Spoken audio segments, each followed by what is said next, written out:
Em 1999, eu tinha sido internado por meningite no hospital. Tinha 4 anos. E eu não posso dizer que eu me lembro muito bem do que ocorreu. Mas eu sei que quando eu dei conta de onde eu tava sozinho num quarto de hospital escuro, sem ninguém. Mas, mesmo assim, eu não tava muito com medo ou intimidado. Eu tava meio curioso desse ambiente novo que eu tava. Depois de um tempo apareceu uma enfermeira que ela veio me conferir o que estava acontecendo, me conferir, e quando ela saiu ela deixou a TV ligada num canal que viria a definir a minha vida. Desde os meus 4 anos de idade, o Cartoon Network foi uma constante na minha vida, e ele me influencia até hoje, tanto por ser a fonte principal do meu entretenimento, como também a fonte principal das referências criativas que eu tenho. Os personagens, os desenhos, as produções me impactaram durante a minha vida inteira.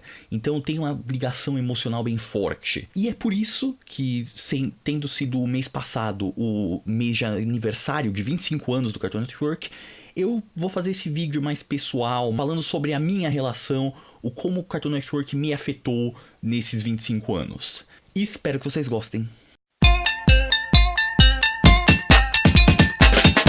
Para falar sobre o Cartoon Network, a gente tem que falar um pouco sobre a origem do canal.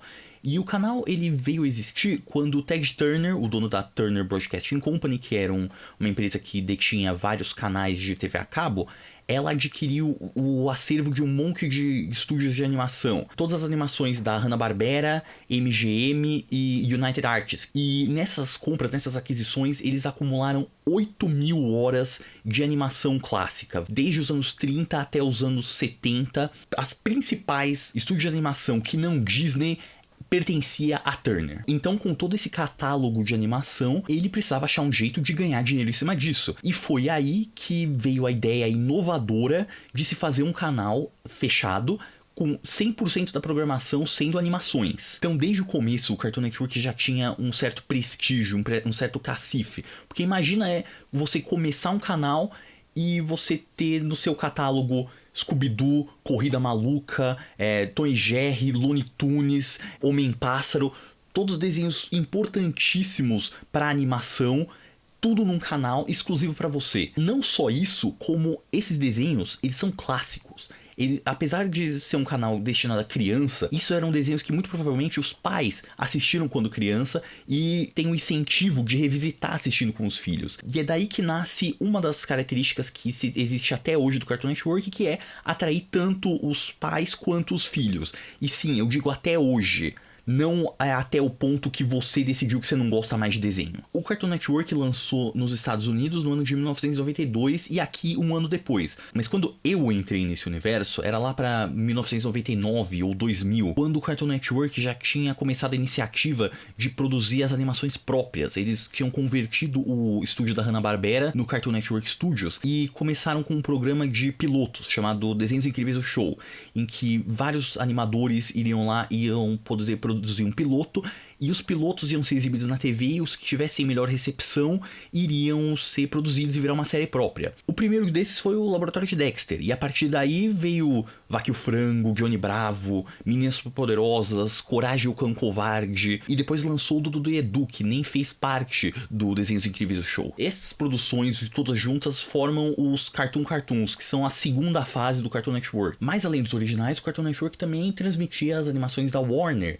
tipo Animaniacs, Pinky o Cérebro, Freakazoid, Tiny Toons. Também tinha a série de ação que eu adorava, Max Steel, Beast Wars, Johnny Quest dos anos 90, Aventuras de Jack Chan, meu Deus, eu adorava.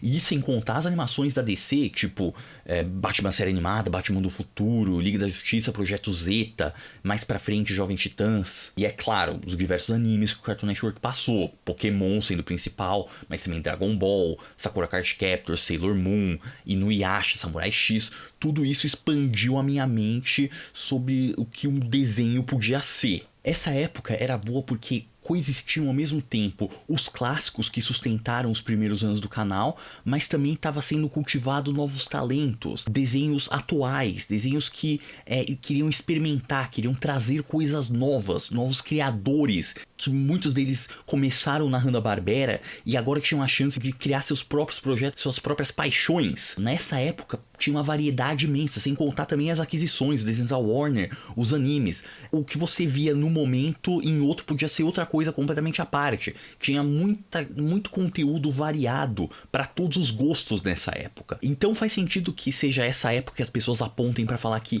o Cartoon Network é isso. Então quando alguém fala que o Cartoon Network nunca esteve tão bom quanto nessa época, eu até entendo. Até porque pra mim a divisão dessas épocas do Cartoon Network correspondem com um divisor de águas na minha própria vida. O que aconteceu foi que em 2003 a minha vida sofreu uma mudança um tanto radical. Por motivos de trabalho e estudo, minha família teve que se realocar para Los Angeles, nos Estados Unidos.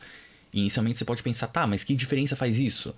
Bom, porque para uma criança de 8 anos ter que mudar do meio do nada a sua vida para ir morar em outro país onde você não conhece ninguém, você não fala a língua direito e você não tem amparo direito, você não tá entendendo, é complicado, é uma mudança radical. Nessa época da minha vida eu tinha uma sensação muito grande de desamparo, de não entender a situação ao meu redor, de não ter controle de nada, e eu não conseguia me comunicar o que eu tava sentindo. E justamente por mais meloso que isso pareça, foi o momento que o Cartoon Network teve a maior influência positiva na minha vida. Porque quando você tá numa situação meio caótica que você não consegue controlar, poder contar com os personagens da sua infância, com os personagens que você acompanha desde pequeno, ter pelo menos uma constante na sua vida, é um refúgio muito efetivo, é uma coisa que me acalmava, que me fazia esquecer os meus problemas. Nessa época teve a mudança do logo do Cartoon Network, que virou só um CN, e estreou desenhos também hoje considerados clássicos, tipo Mansão Foster, Mega XLR, que durou só uma pequena, mísera temporada, e Jovens Titãs, que foi um fenômeno na época. Mas mais importante que isso, eu conheci o Adult Swim e as animações adultas, tipo Harvey o Advogado, Pescoço Costa a Costa, que era de antes, mas foi lá que eu conheci, e uma coisa que tinha nos Estados Unidos, que era reprises de Futurama, que eu virei um fã instantâneo. Quando eu voltei dos Estados Unidos, o Cartoon Network já estava num período de mudança. As séries clássicas já estavam ou acabando ou já tinham acabado. E a nova safra eu não gostava. Juniper Lee, Roboboy, Meu Amigo da Escola é um Macaco, Acampamento de Laszlo, eram desenhos que não eram ruins, mas eu não me cativavam. Então nessa época eu meio que larguei mão do Cartoon Network. Eu assistia coisas tipo Pokémon ou desenhos da DC porque era lá. Mas as séries originais, a maioria das coisas que passavam naquela época eu não via.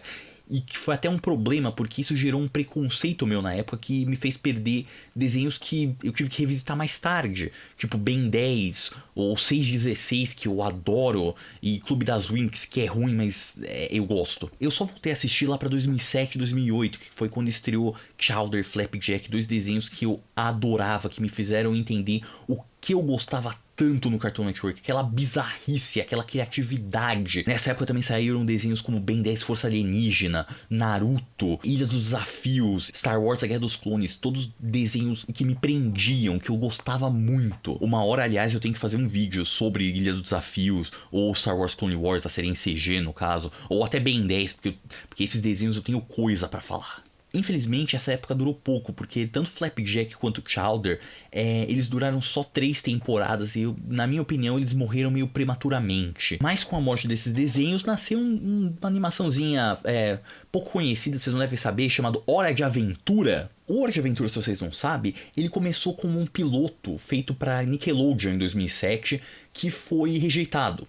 E essa foi a pior decisão que a Nickelodeon já tomou, porque depois dele ter sido adquirido e encomendado como série para o Cartoon Network, o desenho simplesmente explodiu. Ele gerou 10 temporadas, um monte de merchandising, e não só em produto, não só em sucesso, ele influenciou a animação, não só o Cartoon Network, a animação ocidental.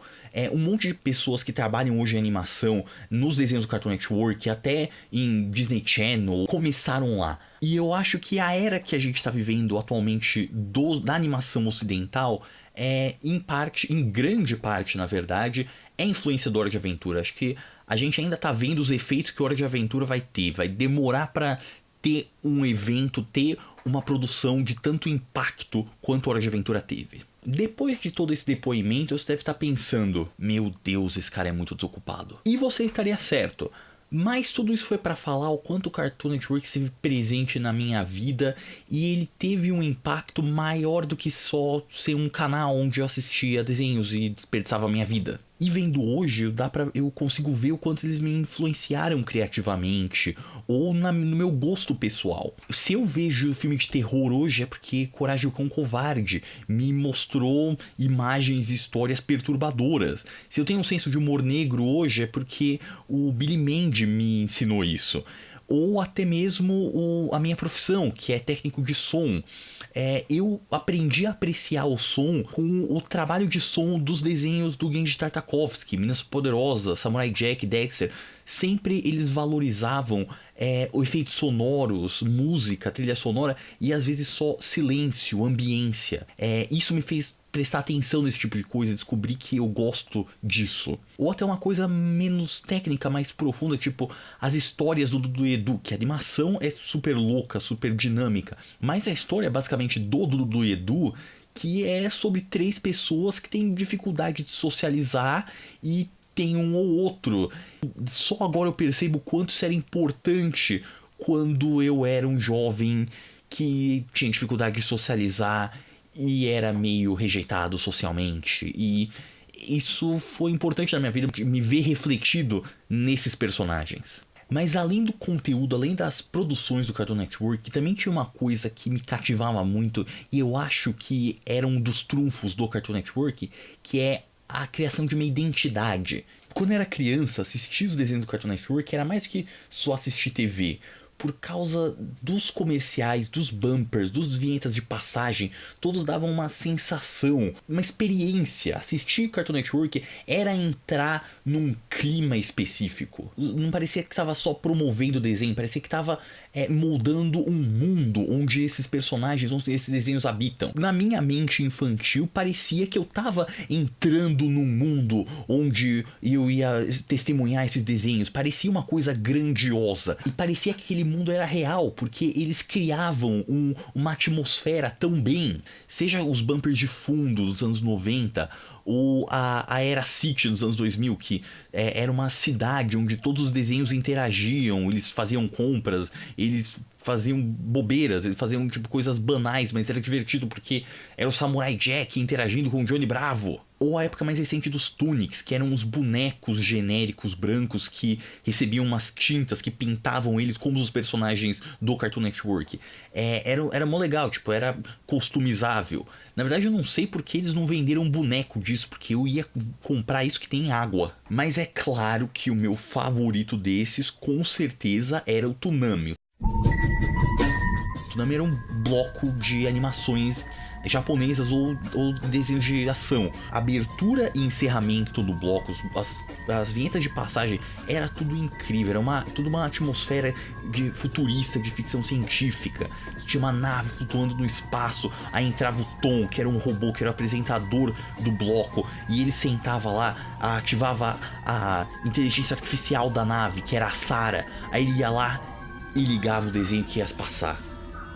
E essa é a melhor fantasia. Que fantasia melhor pra uma criança do que uma pessoa que mora numa nave e passa o dia inteiro assistindo desenho? Isso era maravilhoso. Mas é claro que a gente não pode falar da identidade do Cartoon Network sem falar do elemento mais icônico desse canal, que é a voz do Carlos Tureta. Você sabia que toda vez que passamos os Flintstones no Cartoon Network, você ganha 2 minutos a mais de diversão da Idade da Pedra do que os outros canais? Por todas as fases, todos os diretores do canal, todas as eras que o Cartoon Network passou, a única constante, a única coisa que estava sempre presente lá é a voz do Carlos Tureta. Esse locutor era a marca registrada do Cartoon Network no Brasil. Quando ele narrava o spot do Dragon Ball, ou do Dudu Edu, ou dos Flintstones, e era tudo a mesma voz, fazia parecer que eles tudo pertenciam ao mesmo lugar. Seja o desenho mais leve, como os mais pesados.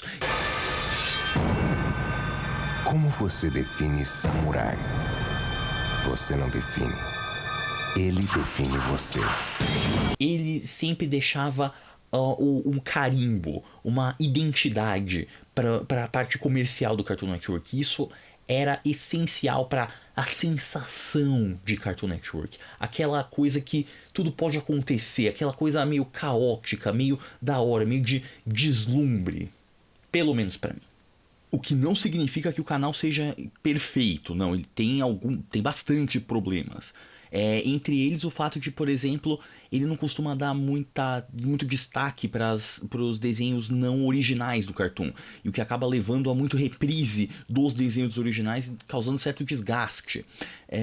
Eu lembro que o 616, a última temporada, eles conseguiram exibir tudo em menos de um mês, com 3 episódios inéditos por semana. E tipo, você tinha que estar sempre atento para quando ia vir, porque o horário mudava sempre. Era uma aventura.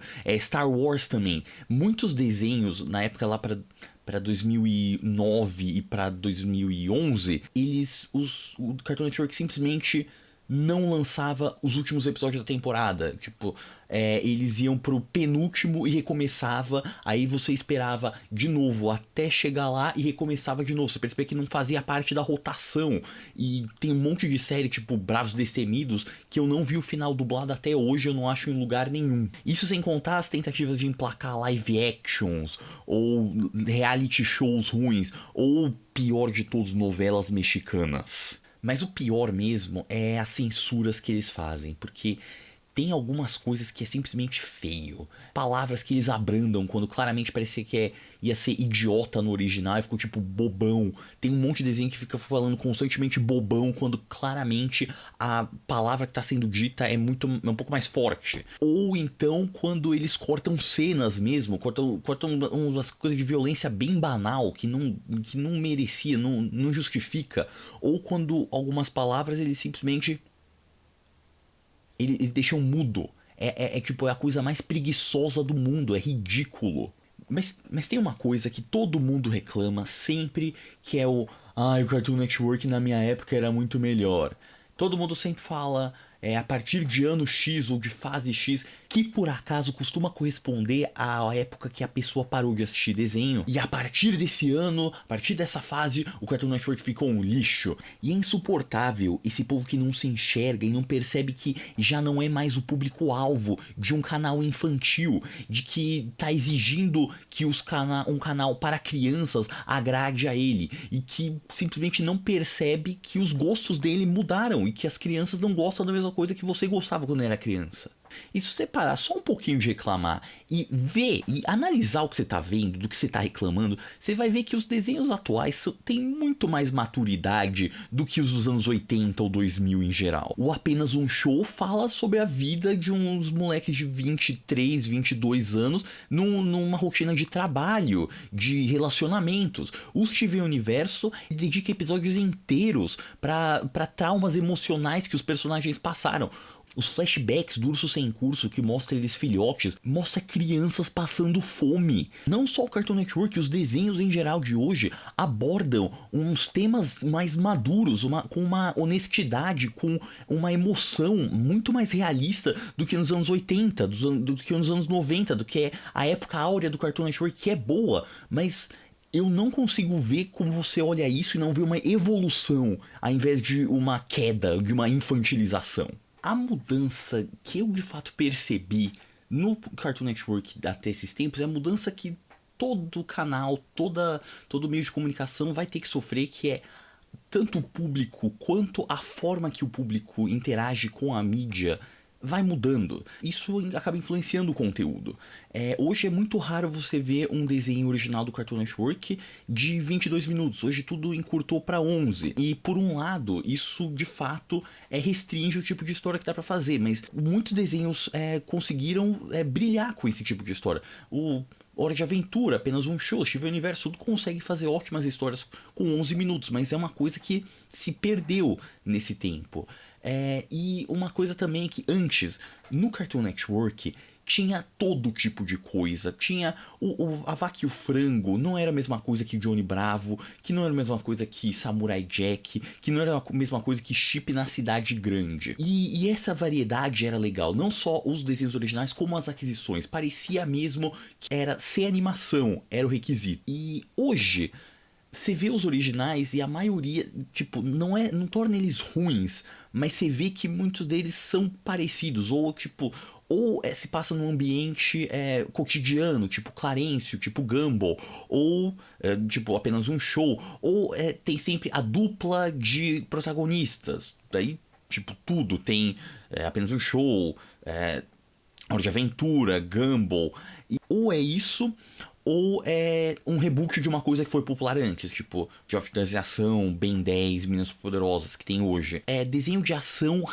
quase nenhum tem, e os que tem normalmente são desenhos feito para vender boneco, tipo Transformers e Max Steel, duas séries que eu gosto, mas você não vê um Samurai Jack mais, você não vê um Titã Simbiônico mais, porque isso já não é mais prioridade. E isso é chato, mas também não tem muito o que fazer, porque infelizmente as crianças não assistem mais TV hoje. O mundo tá migrando tudo para digital, tudo para streaming, para on demand, e o Cartoon Network tá tentando fazer o que pode para sobreviver. E infelizmente o Cartoon Network não tem mais como voltar para ser aquele canal abrangente com um monte de coisa, com um pouco de coisa para tudo. Não vai ter mais tipo animação francesa no Cartoon Network que eu adorava, tipo Rats ou Cornel e Bernie. Hoje eles vão ter que focar no público-alvo no máximo possível para poder manter, porque o público que não é necessariamente tipo o adolescente, pessoas de idade maior, pessoas mais adultas, eles têm outros interesses, eles têm outras alternativas, e as crianças também têm outras alternativas, então eles têm que fazer o máximo para focar, e significa que o conteúdo vai acabar sendo mais parecido um com o outro. E eu repito, isso não é necessariamente ruim, não implica numa queda de qualidade, mas é uma sensação que reduziu, mas infelizmente é o caminho que o entretenimento está indo. E apesar dessas circunstâncias, eu ainda acho que o Cartoon Network, comparativamente com o restante, está muito bem. Eu acho que tem um dos melhores acervos de desenho atualmente, com Ok Caio, Urso Sem Curso, Clarencio, que vai acabar daqui a pouco, e sem contar o investimento que tá fazendo em produções brasileiras. Tipo, não tem outro canal que tá com tanta animação brasileira quanto o Cartoon Network agora. O Sítio do Pica-Pau Amarelo, Historietas Assombradas, Irmão do Jorel, Osvaldo, e são todas animações de muito boa qualidade. Como eu já falei antes, na minha época o que a gente tinha era Pixcodelix.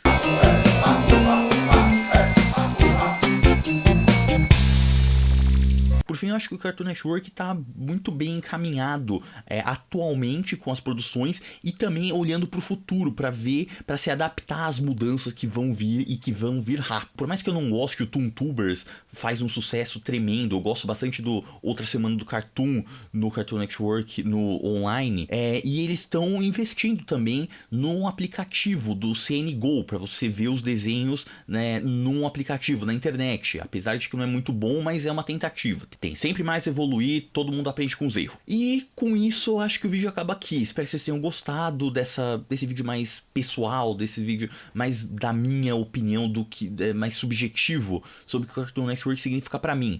Mas o que o Cartoon Network significa pra vocês? Qual o seu desenho favorito? Tem algum personagem, tem alguma produção, algum momento marcante do Cartoon Network na sua vida? Você já foi em algum dos eventos, nos Copatoons, nos Corridas Cartoons? Qualquer coisa, fala nos meus comentários. Mas se você gostou do vídeo, se você não tá inscrito, se inscreva, por favor, e clica no sininho das notificações para garantir que o YouTube não esqueça que o meu vídeo existe. Dá uma curtida, porque isso ajuda, eu acho, e compartilha com os amigos, que isso acho que é o mais importante.